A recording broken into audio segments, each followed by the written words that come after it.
نماز استخارہ کے متعلق تفصیل سے دریافت کیا ہے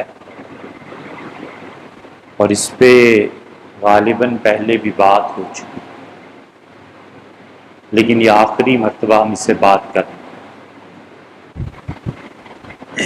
دیکھیے، نماز استخارہ جو ہے وہ سوائے اس کے کہ اللہ تعالیٰ سے مشورہ کیا جائے اور کچھ نہیں ہے۔ بس ایک ایسا کام جس کے دونوں پہلو برابر، آپ کریں تو بھی ٹھیک ہے، نہ کریں تو بھی ٹھیک۔ ایک آدمی کہتا ہے میں اس ڈگری کالج میں داخلہ لوں یا فارن پڑھنے کے لیے چلا جاؤں، دونوں پہلو جائز ہیں۔ استخارہ ہمیشہ جائز کام نہیں ہوتا ہے۔ یہ تو استخارہ نہیں کر سکتا کہ میں اسے قتل کروں یا چھوڑوں۔ ہمیشہ جائز کام میں جس کے دونوں پہلو برابر ہوتے ہیں اور انسان تذبذب میں پڑ جاتا ہے کہ اس میں سے کس چیز کا انتخاب میرے لیے اچھا رہے گا، اسے کہتے ہیں اللہ سے مشورہ کرنا، اللہ سے خبر طلب کرنا نہیں ہے۔ اگر ہوتا یہ استخبارہ خبر سے یہ جملہ نکلا ہوتا تو پھر ہم یہ کہتے کہ اللہ سے خبر کو طلب کر رہا ہے کہ اے رب مجھے خبر دے، یہ کام کروں یا یہ کام کروں۔ اس سے خبر طلب نہیں کی۔ حضور صلی اللہ علیہ وسلم نے استخارہ سکھایا ہے، اور استخارہ اور تشہد، التحیات للہ سے لے کے عبدہ و رسولہ تک، یہ دونوں چیزیں رسول اللہ صلی اللہ علیہ وسلم اتنے اہتمام سے سکھاتے تھے کہ ایک صحابی رضی اللہ عنہ نے کہا ہمارے زمانے میں کسی سے سیکھنے کی ضرورت تھوڑی ہی پیش آتی تھی، ہر مسلمان جانتا تھا۔ تو استخارہ صرف اور صرف اللہ سے مشورہ کرنے کا نام ہے اور کچھ نہیں۔ بس اگر کوئی آدمی یہ سمجھے کہ اللہ اس پہ خبر دے گا، میں خواب دیکھوں گا، اللہ تعالیٰ مجھے الہام کرے گا، وہی ہو جائے گی، سب غلط ہے۔ اور اس سے بھی بڑی بدعت یہ ہے کہ کسی سے کہنا کہ تم استخارہ کرو۔ کیوں بھائی؟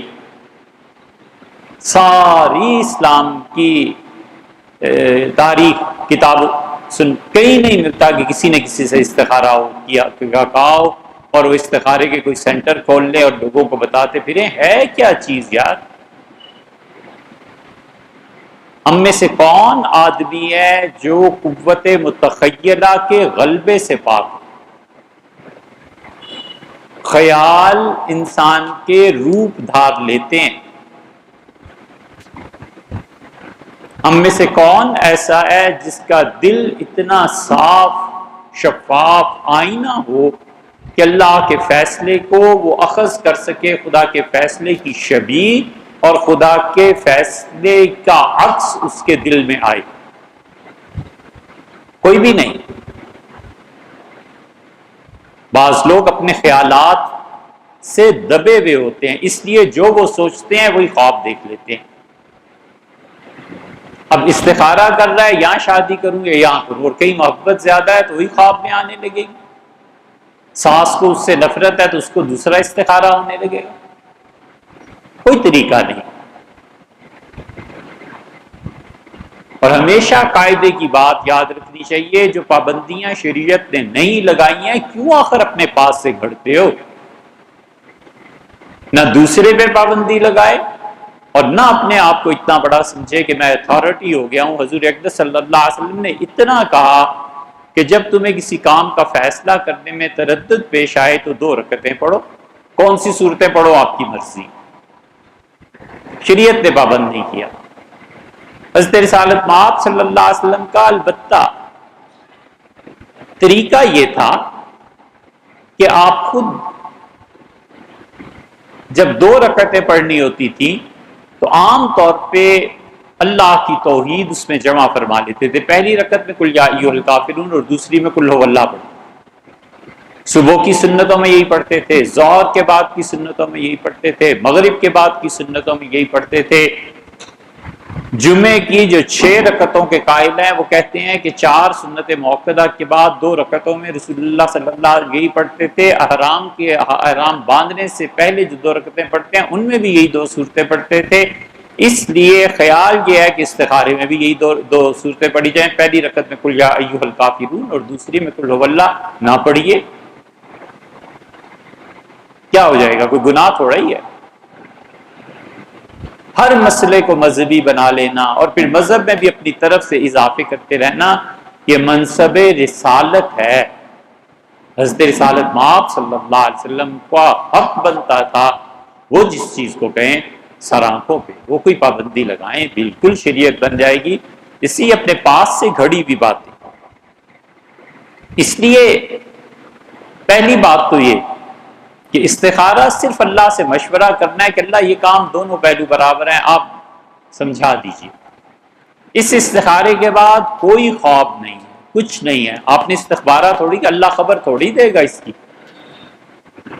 بہت کم لوگ ہوتے ہیں جنہیں عالم خواب سے مناسبت ہوتی ہے، اور تعبیر دینے والے تو اس سے بھی کم ہوتے ہیں. آپ نے یوسف علیہ السلام کو نہیں دیکھا؟ قرآن میں اللہ نے کیا فرمایا؟ انہوں نے کہا کہ رب قد آتیتنی من الملک، اللہ آپ نے مجھے حکمرانی دی. وعلمتنی من تعبیر الاحادیث، اور اللہ آپ نے مجھے خوابوں کی تعبیر کا علم عنایت فرمایا. اور پھر انہوں نے کہا اللہ آخر پہ پہنچ کے کہ بس اب زندگی کے دن کافی ہو گئے اور اب موت آ جائے عافیت خیر کے ساتھ، الحقنی بالصالحین، اور آباء و اجداد اللہ ان کے ساتھ حشر فرما. ان کے والد یعقوب، ان کے والد اسحاق، دادا ان کے، اور ان کے پردادا سیدنا ابراہیم علیہ السلام، اس کی دعا مانگی. بس اس سے کسی خواب کا انتظار نہیں کرنا چاہیے، کسی خواب پہ اعتبار کرنا ہی نہیں چاہیے. لے دے کے انسان کی عقل باقی رہ جاتی ہے. شریعت کہتی ہے عقل کے مطابق فیصلہ کرو، اللہ نے تمہاری دعا کو قبول فرما لیا برکت دے دے گا، اللہ نے نہیں قبول فرمایا تو یہ استخارے سب غلط ہو جائے. ایسے ہی ہوتا ہے. اس لیے کوئی چیز نہیں ہے. سونے سے قبل کیوں؟ سونے سے قبل بھی وجہ. خواب حضرت رسالت پناہ صلی اللہ علیہ وسلم کے ایسے تھے جو وہی تھے. اور ان کے بعد یہ ہوتا ہے بسا اوقات کہ کسی آدمی کو عالم خواب سے مناسبت ہوتی ہے، اور یہ بھی ہوتا ہے کہ ایک آدمی اپنے آپ کو پاک رکھتا ہے.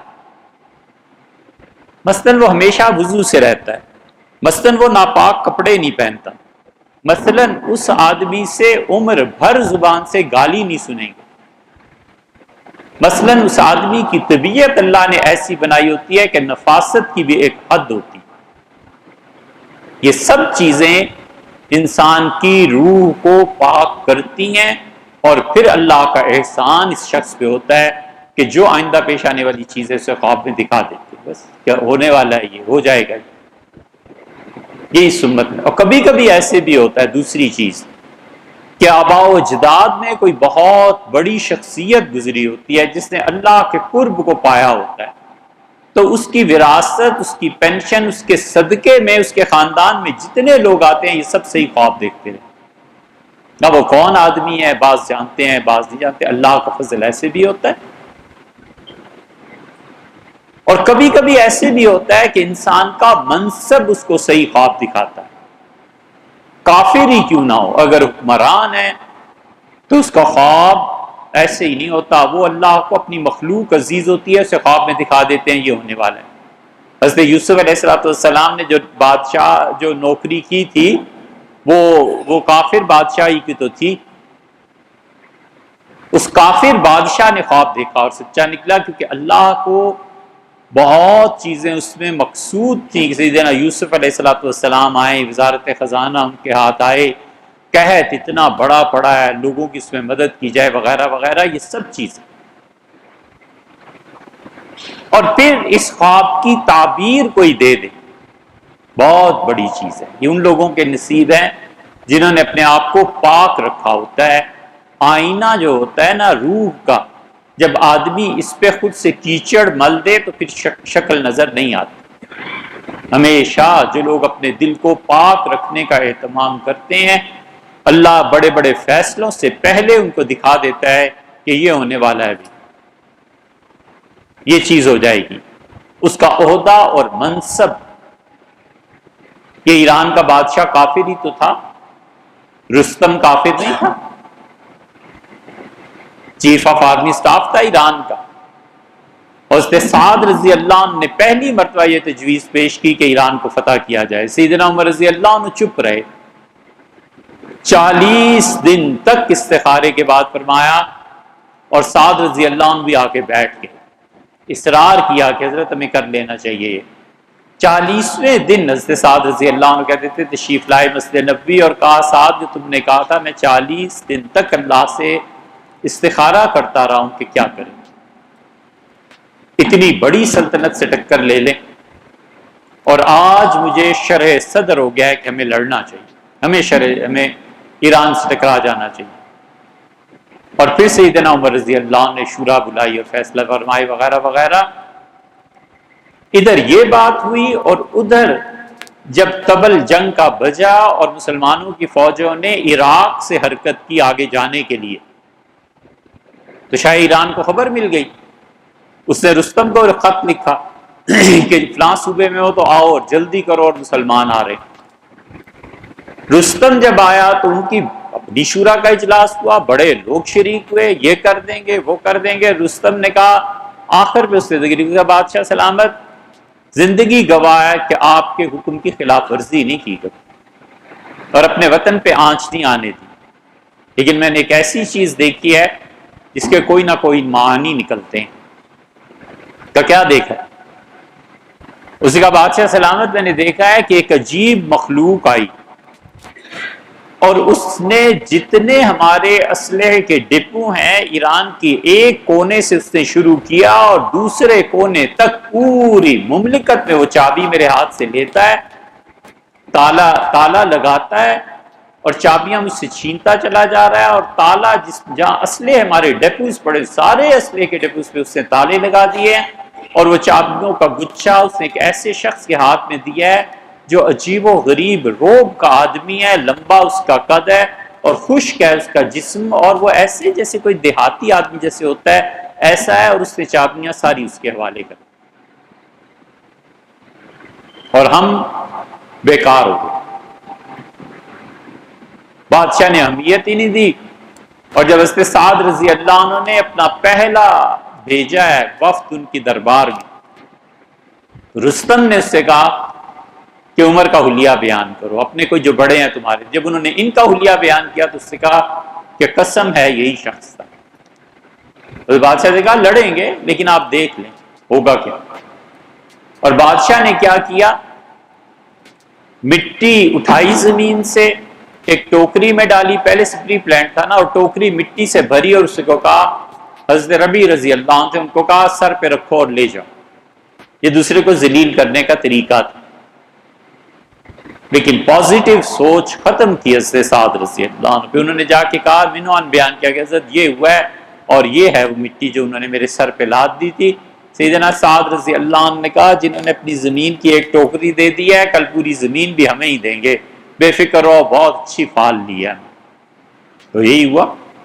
سیدنا عمر رضی اللہ عنہ 40 دن استخارہ کیا، رسول اللہ صلی اللہ علیہ وسلم نے ایک مرتبہ کا بھی کہا ہے، 7 دن کا بھی کہا ہے۔ سیدنا عمر رضی اللہ عنہ کا فعل ہمارے لیے دلیل ہے۔ خلافت راشدہ میں جو انہوں نے فیصلہ فرمایا تھا، اسے 40 دن تک مسلسل استخارہ کرتا رہے، اور پھر اس کے بعد جو اس کی عقل میں آتا ہے نا وہ کام کرے۔ کس طرح اندازہ ہوگا کہ یہ کام کرنا ہے کہ نہیں؟ بس اللہ نے اگر دعا قبول کر لی تو خود بخود اس کام کے اسباب بنتے چلے جائیں گے، نہیں کی تو اس کا نقصان بھی سامنے آ جائے گا۔ کئی دفعہ استخارے کے بعد بھی سمجھ میں نہیں آتی تو آپ 1 دن کیجئے، 7 دن کیجئے، زیادہ بڑا کام ہے 40 دن کر لیجئے، اور پھر جو عقل میں آئے اپنی وہ کام کر گزریے۔ استخارہ بالکل کسی سے نہیں کرایا جا سکتا۔ یہ سب بدعات ہیں جو لوگوں نے شروع کر دی ہیں، اور ظلم ہے، دین کو بیچنا شروع کر دیا ہے۔ حضرت رسالت پناہ صلی اللہ علیہ وسلم مدینہ منورہ میں موجود ہیں، صحابہ کرام رضی اللہ عنہ خود استخارے کرتے ہیں، کوئی نہیں آ کے کہتا کہ اللہ کے رسول یہ ہے اور یہ ہے اور یہ کر دیں. مشورہ لیتے تھے کہ اللہ کے رسول یہ کر دیں یہ کر دیں یہ کر دیں. آپ مشورہ دے دیتے تھے جو بھی مناسب سمجھتے تھے.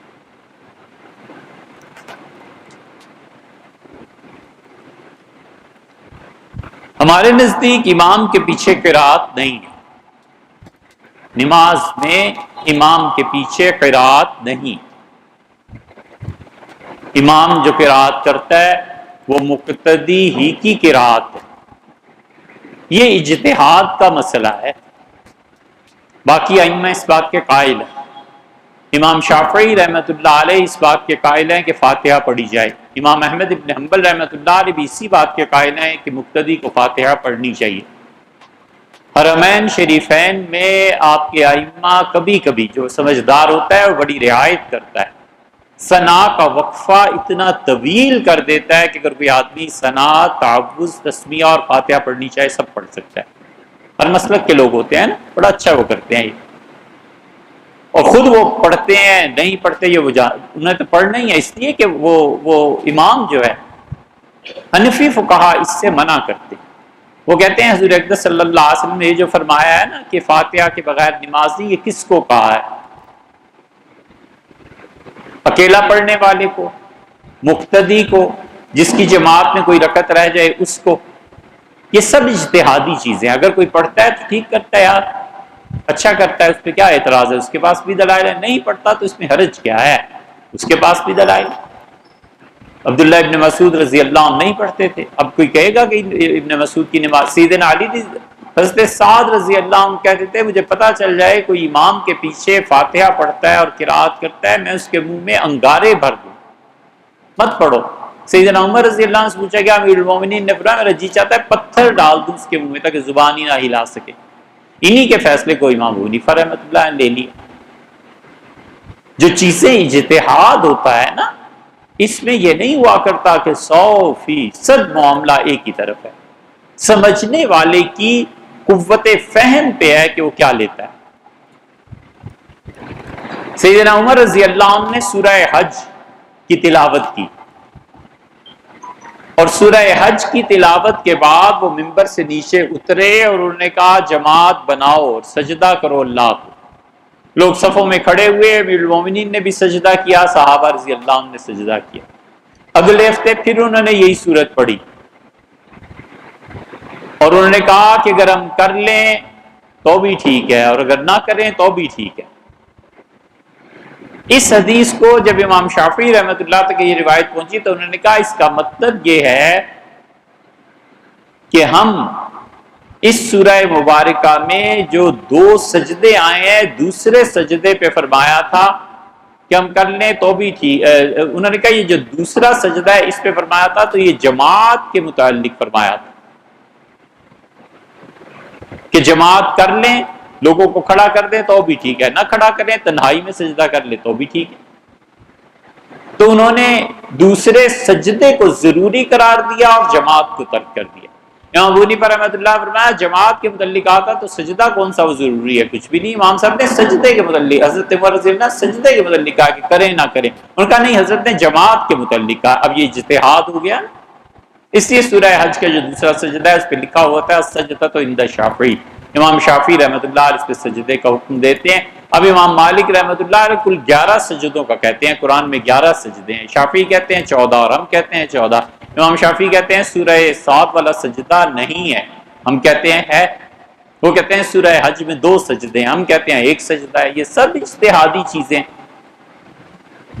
حضور اقدس صلی اللہ علیہ وسلم کے پاس ایک صحابی رضی اللہ عنہ آئے، ان کا اللہ کے رسول عجیب خواب دیکھا ہے. میں سورہ صاد پڑھ رہا تھا اور سورہ صاد میں جب حضرت داؤد علیہ السلام کی اس دعا پہ پہنچا تو مجھ سے کسی فرشتے نے خواب میں کہا کہ سجدہ کر. تو میں اٹھا، سجدہ کیا اور میرے پاس ایک قلم اور دوات رکھی ہوئی ہے، اس قلم نے بھی اللہ کو سجدہ کیا اور دوات دی. اور ایک روایت میں آتا ہے اس نے کہا اللہ کے رسول میں نے سجدہ کیا تو میں نے دیکھا میں آپ کی پیشانی پہ اپنی پیشانی رکھ رہا ہوں، سجدہ کر رہا ہوں. تو حضور صلی اللہ علیہ وسلم پھر انہوں نے کہا میں نے بس یہ دیکھا آپ لیٹ گئے، آپ نے اچھا تو اپنا خواب پورا کرنا. تو صحابی رضی اللہ عنہ جھکے اور حضور صلی اللہ علیہ وسلم کی جبین مبارک پہ اپنی پیشانی رکھی. ان روایات کی وجہ سے ہم کہتے ہیں سورہ صاد کا جو سجدہ ہے نا یہ ضروری ہے. امام شافعی رحمۃ اللہ فرماتے ہیں یہ حضور صلی اللہ علیہ وسلم کی مہربانی تھی، یہ خواب تھا، کوئی سجدہ نہیں ہے، سجدہ وہ کرو جو حضرت عمر رضی اللہ عنہ نے حج میں کیا۔ تو یہ اجتہادی چیزیں، ان میں نہیں الجھ، قیامت تک، حتیٰ کہ خدا قیامت میں بھی فیصلہ نہیں کرے گا کہ تم نے فاتحہ پڑھی تھی کہ نہیں پڑھی تھی۔ کیوں فضول چیزوں میں لوگوں کو الجھاتے ہیں؟ کیا پڑھنا چاہیے؟ نہ پڑھو یار، ثنا پڑھ کے چپ رہو، قرات کو سنو۔ آنکھیں بند کر کے نماز پڑھنا درست ہے، بغیر کسی وجہ کے آنکھیں بند نہیں کرنی چاہیے۔ حضور صلی اللہ علیہ وسلم آنکھیں کھول کے ہی نماز پڑھتے تھے۔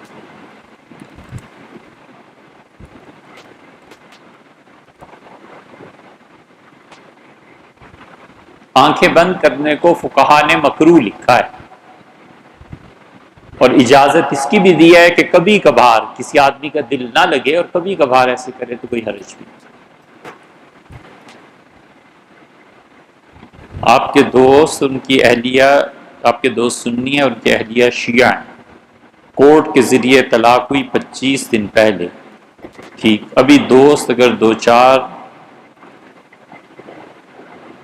ہیں، اچھا دوبارہ لکھا ہے، ابھی دوست اگر دوبارہ اسی لڑکی سے شادی کرنا چاہے تو ہو جائے گی۔ یہ خبر دی ہے کہ استفہام ہے، اگر یہ سوال ہے تو آپ نے اس پہ سائن آف انٹروگیشن، جو سوال کا نشان ہے وہ کیوں نہیں ڈالا؟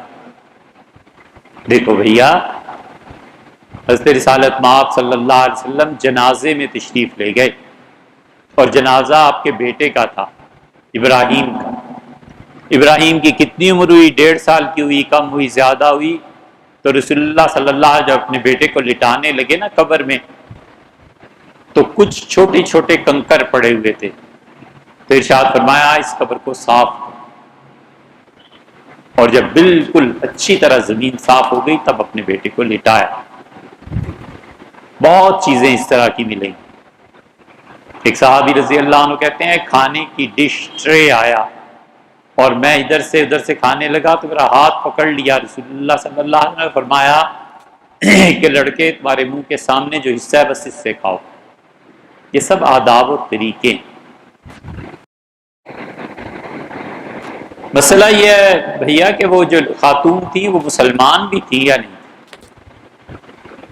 اگر وہ اہل تشیع کے اس طبقے سے تعلق رکھتی ہیں جو کفر کی حرکتوں کا قاعدہ ہے تو سرے سے یہ پہلا نکاح ہی نہیں ہوا۔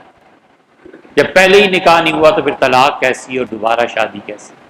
اور اگر ان کا اب تک یہی عقیدہ ہے قرآن کی تعریف کا اور وغیرہ وغیرہ، وہ پہلے اپنا عقیدہ بیان کریں نا، پھر آگے بات کریں۔ سب سے پہلے ان سے پوچھیں ان کا عقیدہ کیا ہے، پھر آگے بات چلے۔ تجدید نکاح میں دوبارہ سے مہر متعین کرنا ضروری ہے، چاہے طلاق کا کیا کوئی معاملہ بھی نہ ہو، دوبارہ مہر ہوگا نا۔ احتیاطاً ہے دوسرا نکاح۔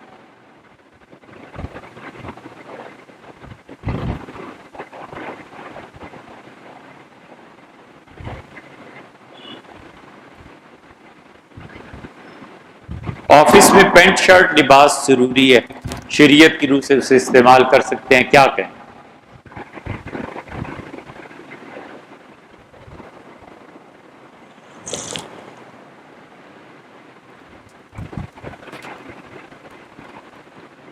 اتنا تنگ لباس پہننا کہ جسم کے نقوش واضح ہونے لگے، فقہا نے اس کو لکھا تو ہے اصل میں کہ نماز نہیں۔ ان کے اسی فتوے کو احمد رضا خان صاحب نے مولانا نے نقل کیا ہے فتاوی رضویہ میں، اور انہوں نے کہا نماز نہیں۔ ان کے اسی فتوے کو مولانا یوسف لدھیانوی صاحب مرحوم رحمہ اللہ، انہوں نے کتاب لکھی نا آپ کے مسائل اور ان کا حل، اس میں انہوں نے لکھا ہے نماز نہیں۔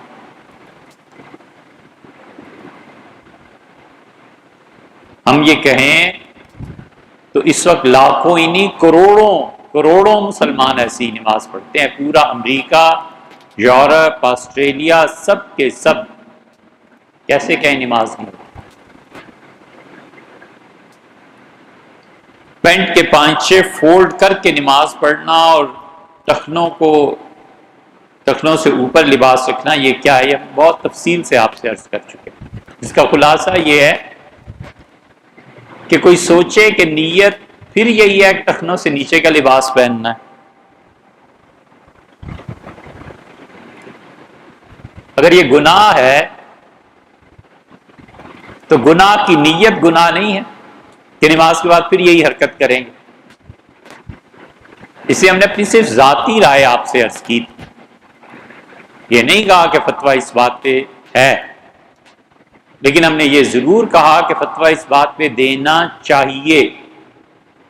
یہ اب مفتی حضرات سے پوچھیں وہ کس بات پہ فتویٰ دیتے ہیں، لیکن ہم نے اپنا ذاتی خیال عرض کیا تھا کہ جتنی اس سلسلے میں احادیث ہم نے دیکھی ہیں سب کا خلاصہ یہ ہے کہ کوئی آدمی ٹخنوں سے نیچے کا لباس غرور کی وجہ سے پہنے اس کی نماز بھی مکروہ ہے، اور اس کا یہ حتیٰ کہ وہ لباس پہننا بھی اس کا جائز نہیں.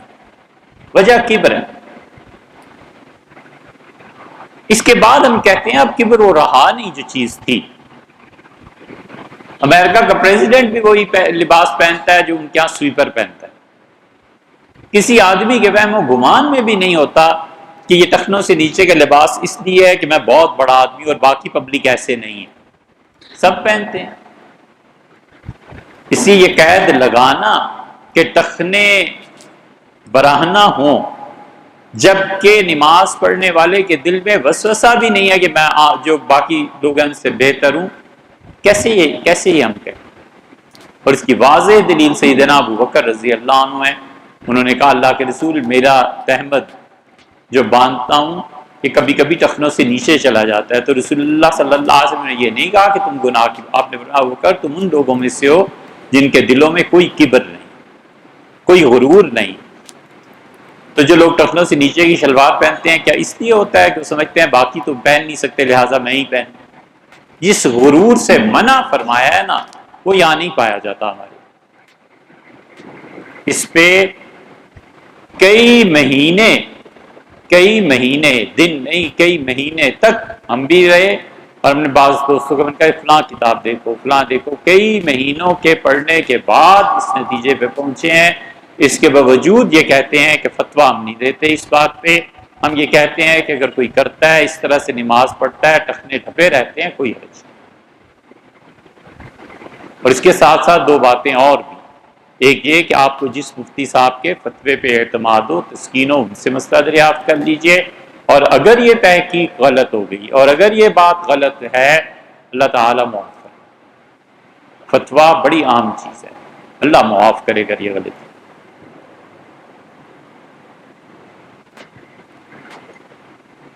لیکن ذاتی طور پہ اس رائے پہ پہنچے.